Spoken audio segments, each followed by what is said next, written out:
Bilang bahagi ng patuloy na kampanya ng kapulisan para sa makataong serbisyo, nagsagawa ng relief operation ang Police Regional Office Mimaropa para sa mga miyembro ng Alangan Tribe sa bayan ng Baco Oriental, Mindoro. Nakibalita dyan si Patrolwoman Dara Falogne.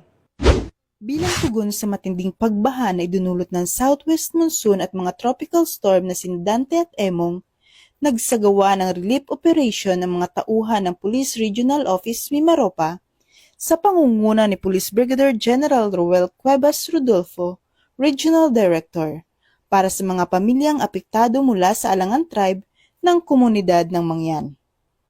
Ang nasabing aktibidad ay isinagawa sa Sitio Sungi, Barangay Tagumpay, Baco Oriental, Mindoro, kung saan nagsagawa ng feeding program at pamamahagi ng food packs ang mga tauhan ng ARCAD, RMFB Mimaropa at iba pang sangay ng kapulisan. Layunin ng relief operation na ito na palakasin ang ugnayan ng pulisya at ng komunidad sa pamamagitan ng simpleng pagtulong sa oras ng pangangailangan.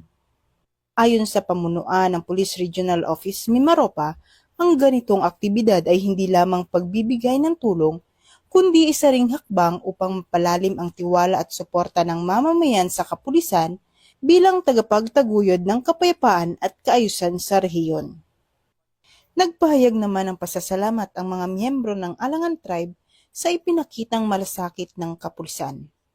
Patuloy ang panawagan ng PNP Mimaropa sa publiko na makiisa at magtulungan upang mas mapatatag ang samahan at pagtutulungan ng komunidad at ng kapulisan.